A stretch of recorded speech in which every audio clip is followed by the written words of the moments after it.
1.5। I hope आपने example पढ़ लिया होगा। ठीक है, इसमें क्वेश्चन में दिया है 2 मेटल स्फीयर है। ठीक है, जो मेटल स्फीयर ए है उसको एक नायलॉन थ्रेड से लटकाया गया है। इसका नेम क्या है? ए। इसके पास में एक दूसरा चार्ज्ड स्फीयर लेके आते हैं, इसका नेम क्या है? बी। ठीक है, इस पे जो चार्ज है इनिशियली सपोज कर लेते हैं Q1 और इस पे जो चार्ज है इनिशियली सपोज कर लेते हैं Q2। कितने डिस्टेंस पे लाते हो? तो डिस्टेंस दिया हुआ है, R का वैल्यू 10 सेंटीमीटर। दोनों चार्ज स्फीयर के बीच में फोर्स लगेगा। ठीक है, तो इलेक्ट्रिकल फोर्स का वैल्यू क्या हो जाएगा? F = F1 ले लो स्टार्टिंग का, क्या हो जाएगा formula? K Q1 Q2 / R²। ये हो गया इक्वेशन नंबर 1। अब क्वेश्चन में बोला है स्फीयर A को इसके ही आइडेंटिकल अनचार्ज स्फीयर C के कांटेक्ट में लाना है। स्फीयर A को एक अनचार्ज्ड स्फीयर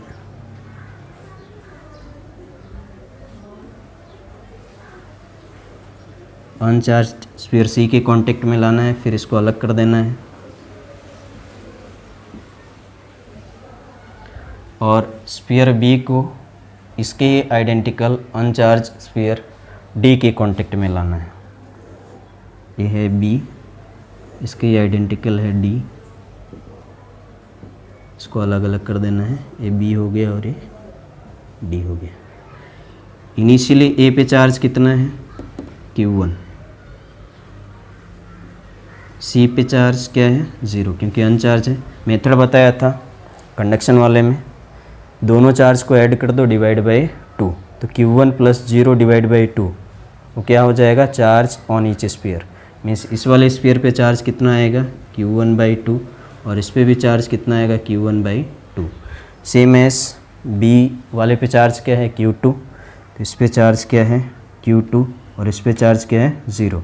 ये दोनों स्फीयर ये इसके आइडेंटिकल है, इसके आइडेंटिकल है, दोनों क्या है? अनचार्ज्ड है, इसके लिए चार्ज क्या है? 0।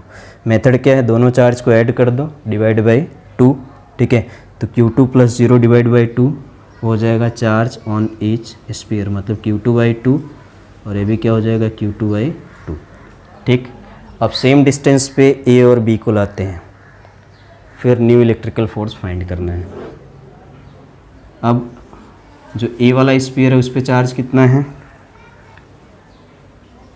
Q1/2 और B वाला जो स्फीयर है उस पे चार्ज क्या है? Q2/2। बीच का डिस्टेंस हाफ है। ठीक है, बीच का डिस्टेंस पहले से क्या कर देता है? आधा, मतलब 5 सेंटीमीटर। इसको लिख सकते हो R/2। अब न्यू इलेक्ट्रिकल फोर्स क्या हो जाएगा? इसको ले लिया F2 = फार्मूला क्या होता है? K Q1 Q2/R², मतलब ये चार्ज और ये चार्ज का product Q1/2 Q2/2 divide by बीच का डिस्टेंस R/2 का स्क्वायर। ये हो जाएगा K Q1 Q2 2 2 = 4। ठीक, और नीचे क्या आएगा यहाँ पे? R²/4। 4 से 4 कैंसिल हो जाएगा। फार्मूला क्या मिला हमको? K Q1 Q2 divide by R²। ये वैल्यू वही है फर्स्ट इक्वेशन वाला, मतलब जो न्यू फोर्स होगा F2 = क्या होगा? F, मतलब फोर्स में कोई चेंजेस नहीं आएगा, फोर्स सेम रहेगा। अब हम देखते हैं एग्जांपल नंबर 1.6। ठीक है, क्वेश्चन क्या है? Consider the 3 charges Q1 Q2 Q3 each equal to Q at the vertices of an equilateral triangle of side L. What is the force on a charge Q with the same sign as Q placed at the centroid of the triangle? इस triangle के equilateral triangle के centroid पे एक charge capital Q रखा है। इस capital Q का sign Q1 Q2 Q3 या फिर स्मॉल क्यू के साइन के जैसा ही है, ठीक है। तो हमको फाइंड करना है इस क्यू पे नेट फोर्स का वैल्यू क्या होगा, ठीक है। तो सबसे पहले देखते हैं सेंट्रॉयड क्या होता है। सेंट्रॉयड किसी भी ट्रायंगल में एक ऐसा पॉइंट है जिस पे उस ट्रायंगल की ऑल मीडियंस जाके मिलती है, ठीक है। मीडियन मीन्स साइड का मिड पॉइंट को अपोजिट वर्टेक्स से ज्वाइंट करोगे तो उसको बोलते हैं मीडियन, ठीक है। जहाँ पे मीडियन एक दूसरे को कट करेगी उसी को क्या बोलते हैं, सेंट्रॉयड। इक्विलैटरल ट्रायंगल है तो जो सेंट्रॉयड होगा उसी को हम सेंटर ऑफ ग्रेविटी भी बोलते हैं, ठीक है। वही इन सेंटर होगा और वही सरकम सेंटर होगा, ठीक है। तो अब टोटल फोर्स फाइंड करना है तो यहाँ पे हम फाइंड कर लेते हैं। सपोज हमको फोर्स फाइंड करना है Q1 और Q के बीच में, ठीक है। तो इन दोनों के बीच का डिस्टेंस है ये, डिस्टेंस मतलब A से G के बीच का डिस्टेंस है ये, G पॉइंट यहाँ पे, ठीक है। B से G के बीच का डिस्टेंस है ये, C से G के बीच का डिस्टेंस है ये, ठीक है।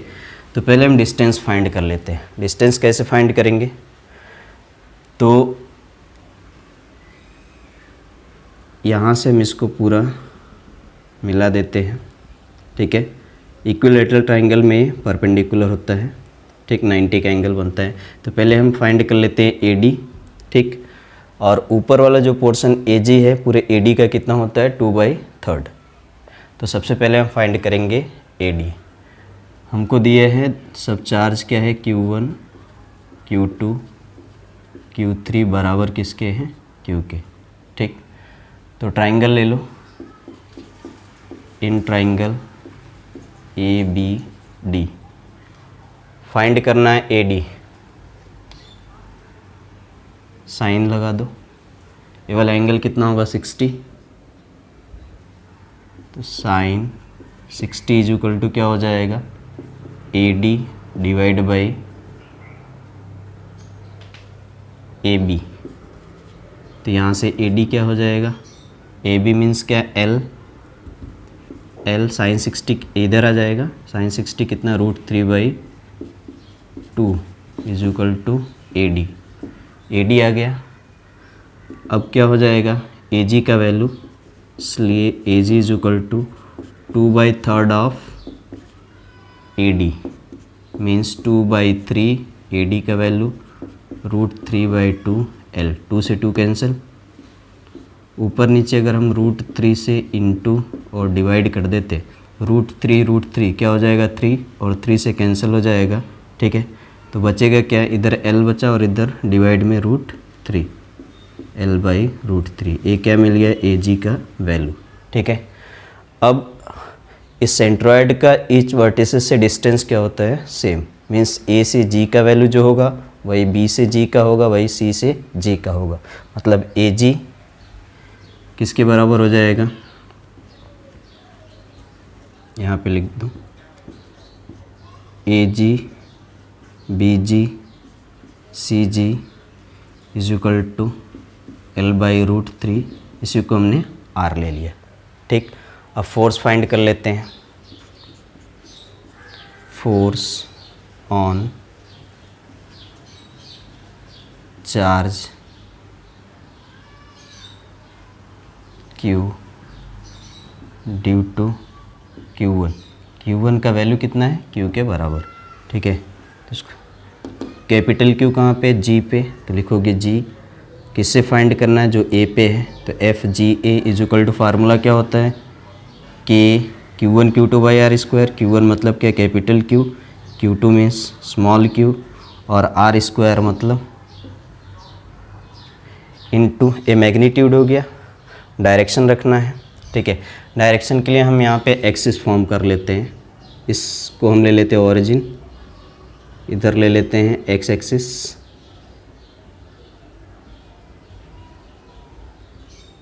पॉजिटिव x, और ऊपर ले लेते हैं पॉजिटिव y। तो इस साइड हो जाएगा नेगेटिव x और नीचे हो जाएगा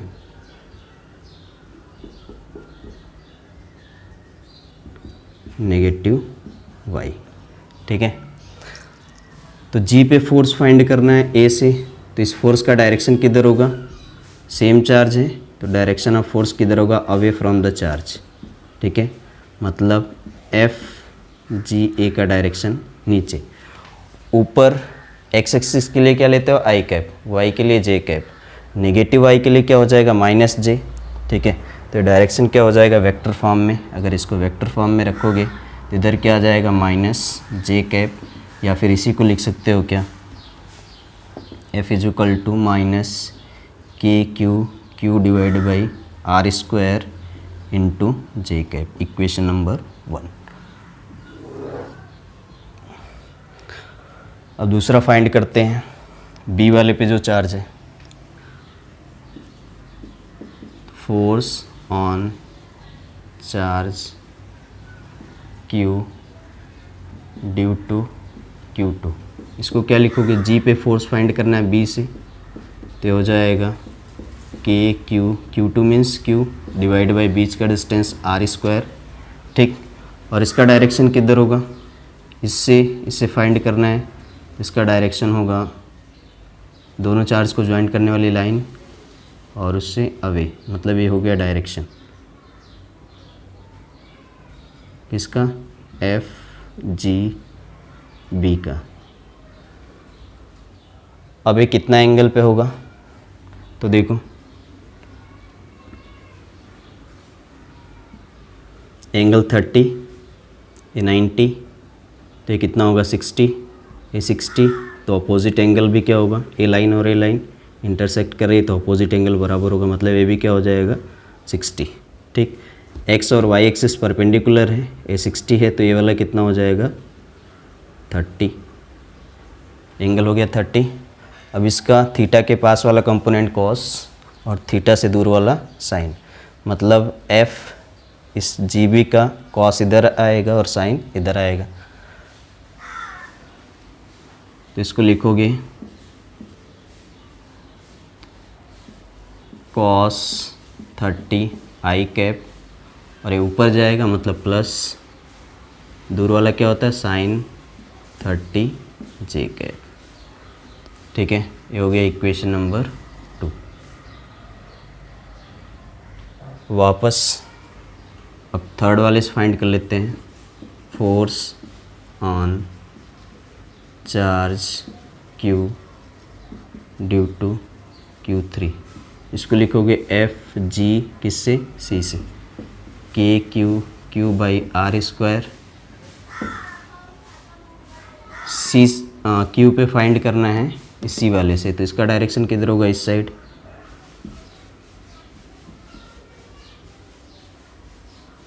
डायरेक्शन इधर आ गया। एक किसका डायरेक्शन है एफ जी सी, वापस यहाँ पे एंगल कितना होगा, देखो ये 30 90 60, या फिर ये 30 है तो ये क्या होगा 30, ये 30 है।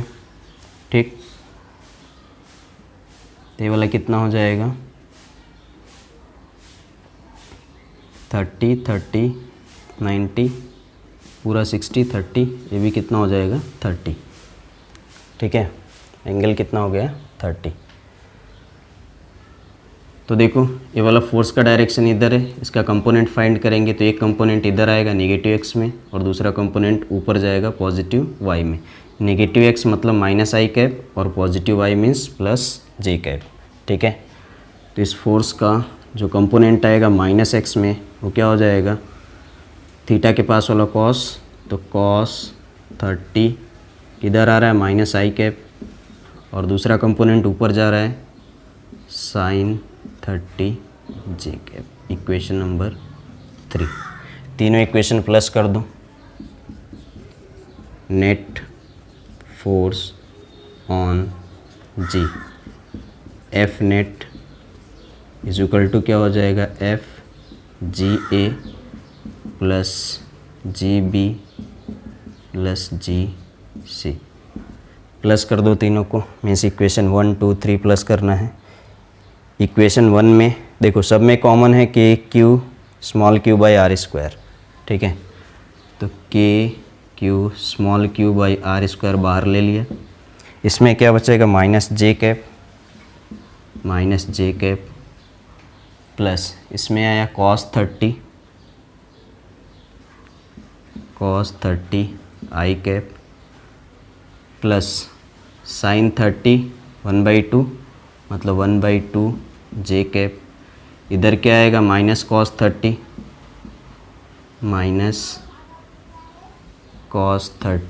आई cap plus sin 30 J cap मतलब sin 30 1/2 जे कैप। ठीक है, cos 30 कैंसिल, 1/2 जे क्या हो जाएगा जे, और ए प्लस में आएगा और ए माइनस में कैंसिल हो गया, मतलब इधर क्या आया टोटल 0 इंटू समथिंग क्या हो जाएगा 0। ठीक है, तो नेट फोर्स का वैल्यू क्या हो जाएगा 0। ठीक है, ये हमारा एग्जाम्पल था। ठीक है, नेट फोर्स फाइंड करना है जी पे। ठीक है, तो नेट फोर्स का वैल्यू क्या आया 0। एक पॉइंट याद रखना, अगर सेम अमाउंट का फोर्स है, ठीक है, इधर यहाँ पे देख लो, सेम अमाउंट का फोर्स है, ये कोई पॉइंट है, अगर एफ फोर्स इधर लग रहा है और सेम अमाउंट का फोर्स इधर लग रहा है, ठीक है, तो नेट फोर्स इस पॉइंट पे क्या होगा 0, क्योंकि मैग्नीट्यूड ऑफ फोर्स है और डायरेक्शन अपोजिट है। तो दोनों फोर्स के बीच का एंगल देखो, ये एंगल कितना 180, ये वाला एंगल भी कितना है 180। ठीक, तो नेट फोर्स क्या हुआ 0। ठीक, अब इसके बाद एक स्क्वायर वाला देखते हैं। एफ फोर्स लग रहा है, इधर भी एफ लग रहा है, इधर भी एफ लग रहा है और इधर भी एफ लग रहा है। यहाँ पे कोई ऑब्जेक्ट है, तो net force on this object क्या होगा 0, क्योंकि जितना इधर उतना इस साइड लग रहा है। यहाँ पे देखो सब ईच फोर्स के बीच का एंगल क्या है सेम है, यहाँ पे 90, इधर 90, इधर 90, इधर 90, यहाँ 180, यहाँ 180। सेम एज अगर 3 फोर्स रहेगा तब क्या हो जाएगा 3 फोर्स मतलब ये कोई पॉइंट है, यहाँ पे 3 फोर्स लग रहा है। ठीक, फोर्स कुछ इस टाइप से, एक फोर्स इधर, दूसरा इधर और तीसरा इधर। ठीक है, मैग्नीट्यूड ऑफ फोर्स सेम है और ये टोटल एंगल, ये जो टोटल एंगल कितना होगा 360। ठीक है, इसको स्प्लिट करोगे 3 इक्वल पार्ट में 120, 120 और 120। अगर एंगल सब सेम है और मैग्नीट्यूड ऑफ फोर्स सेम है तो नेट फोर्स इस पॉइंट पे क्या होगा 0। जैसे यहाँ पे भी 180 एंगल था, मैग्नीट्यूड ऑफ फोर्स सेम है तो नेट फोर्स क्या हुआ 0, यहाँ पे भी नेट फोर्स 0 और यहाँ पे भी नेट फोर्स 0। तो ऐसे देखो यहाँ पे भी है, ये फोर्स किधर है डाउनवर्ड, ये फोर्स किधर है इस साइड और ये फोर्स इस साइड, इसके जैसा है। तो देखो ये 30, ये 90, तो ये कितना होगा 60, सेम एज ऊपर वाला भी 60 और 60 कितना हो जाएगा 120, ये हुआ 60, ये 30 और 30 कितना हो जाएगा 60, मतलब ये फोर्स ये एंगल कितना हुआ 120, ये वाला एंगल भी कितना हो जाएगा 120 और GC और GB के बीच का एंगल भी क्या हो जाएगा 120, मीन्स इस टाइप का बन रहा है, इसलिए नेट फोर्स क्या होगा 0। देखते हैं नेक्स्ट एग्जांपल 1.7। ठीक है, क्वेश्चन क्या है, consider the charges Q and minus Q placed at the vertices of an equilateral triangle as shown in figure, what is the force on each charge. ठीक है, तो डायग्राम देखते हैं। यहाँ पे ABC एक इक्विलेटरल ट्राइंगल है, side of triangle is L। ठीक है, हमको फोर्स फाइंड करना है जो पॉइंट A पे चार्ज रखा हुआ है, B पे रखा हुआ है और C पे। ठीक है, तो सबसे पहले देखते हैं A पे नेट फोर्स कितना होगा। ठीक, तो पॉइंट A पे जो चार्ज रखा है और पॉइंट B पे जो चार्ज रखा है, ठीक है, दोनों सेम नेचर का है, तो इसके बीच में क्या होगा रिपल्सिव फोर्स लगेगा। ठीक है, तो अगर फोर्स हमको फाइंड करना है Q1 पे ड्यू टू Q2, तो उसका डायरेक्शन किधर होगा, दोनों चार्ज को ज्वाइंट करने वाली लाइन के along and away from the charge. मतलब 1 पे फोर्स 2 से फाइंड करना है तो उसको लिखोगे F12 और डायरेक्शन किधर होगा इस साइड। सेम एज B पे जो चार्ज है उस पे फोर्स का डायरेक्शन किधर होगा, F21 का डायरेक्शन किधर होगा इस साइड। ठीक, A पे चार्ज क्या है प्लस और C पे चार्ज क्या है माइनस, दोनों अपोजिट नेचर का है, इसमें क्या होगा अट्रैक्शन होगा, अट्रैक्टिव फोर्स लगेगा। तो इसमें जो फोर्स का डायरेक्शन किधर होगा, F13 away from the charge and towards the other charge, ठीक है। और सी पे जो फोर्स लगेगा उसका डायरेक्शन किधर होगा, इस साइड होगा, away from the charge and towards the second charge, ठीक है। सेम एज यहाँ पे भी नेगेटिव है, यहाँ पे पॉजिटिव चार्ज है, ठीक है। इसमें भी अट्रैक्शन होगा, मतलब थर्ड पे अगर फोर्स का डायरेक्शन फाइंड करना है तो 3-2 लिखोगे, क्योंकि थर्ड पे फोर्स सेकंड से, इसका डायरेक्शन इधर, और 2 पे फोर्स फाइंड करना है थर्ड से, तो इसका डायरेक्शन इधर, ठीक है। अब मैग्नीट्यूड ऑफ फोर्स देखते हैं, ठीक है। यहाँ पे भी चार्ज का मैग्नीट्यूड Q है, यहाँ पे भी Q है और यहाँ पे भी Q है। मतलब जो फोर्स होगा सब फोर्स का मैग्नीट्यूड क्या होगा, सेम होगा। जितने भी फोर्स लग रहे हैं इनका मैग्नीट्यूड क्या होगा, सेम। मतलब इस फोर्स का और इस फोर्स का मैग्नीट्यूड क्या होगा, सेम। और फोर्स के मैग्नीट्यूड का फार्मूला क्या होता है कि Q1 Q2 divide by R square, ठीक है। तो मैग्नीट्यूड ऑफ फोर्स देखते हैं क्या होगा, मैग्नीट्यूड ऑफ फोर्स, उसको हम F लिख देते हैं, F is equal to K, Q1 मतलब क्या हो जाएगा Q, दूसरा Q2 मीन्स क्या हो जाएगा Q, या फिर Q3 रहेगा तो भी क्या है Q, तो K Q स्क्वायर बाई बीच का डिस्टेंस क्या है L स्क्वायर, ठीक है। यही फोर्स किसका मैग्नीट्यूड होगा, F12 का, या फिर इसी को बोल सकते हो यही मैग्नीट्यूड किसका होगा, F13 का, यही मैग्नीट्यूड किसका होगा, F23 का, या फिर बोल सकते हो यही मैग्नीट्यूड किसका होगा, F21 का कर दो, 23 का कर दो, और यही मैग्नीट्यूड किसका होगा, F31 का, या फिर यही मैग्नीट्यूड किसका होगा, F32 का, ठीक। इसको ले लिया इक्वेशन नंबर 1। अब देखते हैं resultant force acting on charge A, ठीक है। तो पॉइंट ए पे दो फोर्स लग रहा है, एक F12 और एक F13। तो यहाँ पे लिखोगे resultant force on charge Q1, इसको लिखोगे क्या, F ए, क्योंकि पूरा चार्ज कहाँ पे, टोटल चार्ज ए पे है, ठीक, वेक्टर फॉर्म में।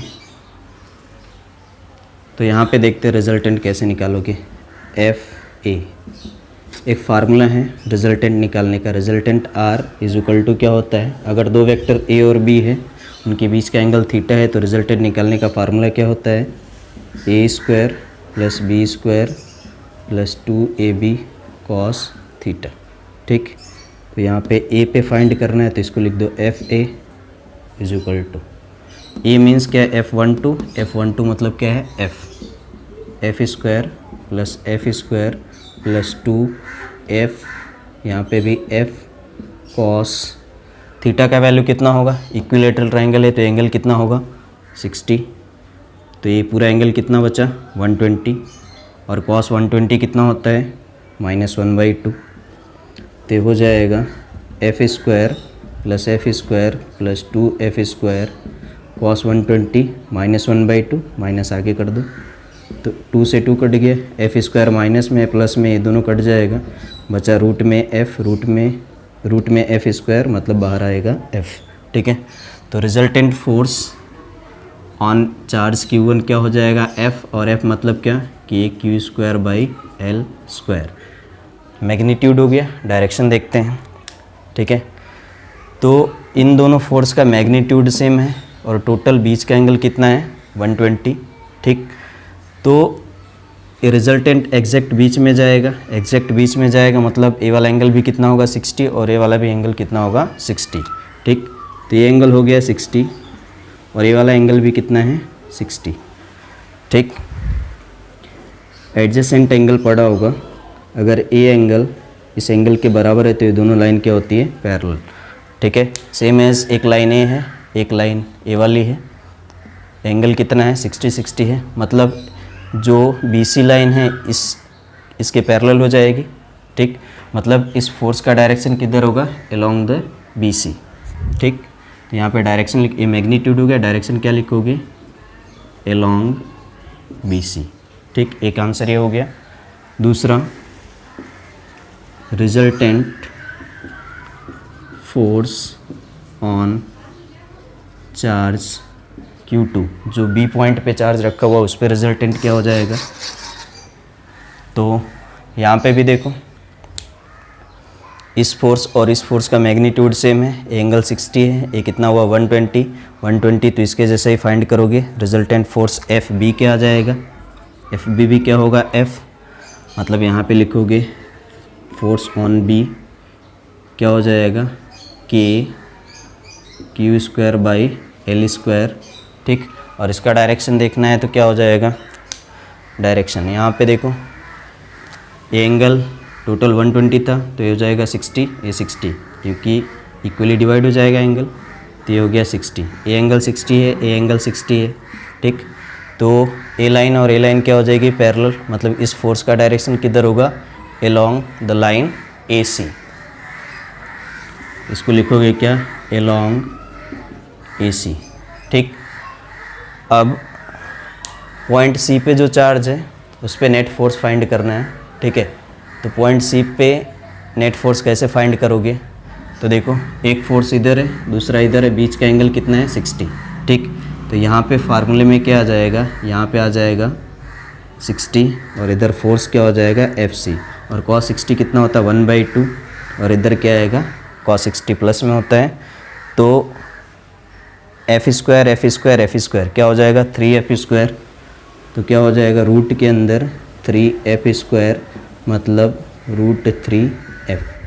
फोर्स का मैग्नीट्यूड क्या हो गया, resultant force on charge Q3, FC को क्या लिखोगे √3, F मतलब क्या KQ square by L square, और डायरेक्शन क्या होगा इसका, तो देखो ये डायरेक्शन ये आ रहा है, यहाँ पे क्या होगा परपेंडिकुलर बनेगा क्योंकि इक्विलेटरल ट्रायंगल है, ठीक।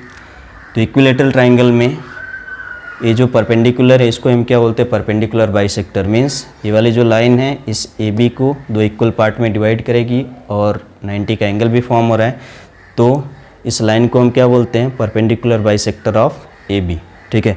तो डायरेक्शन क्या लिखोगे, along the perpendicular bisector of AB, ठीक है। तो ये हो गया net force on A, net force on B and net force on C।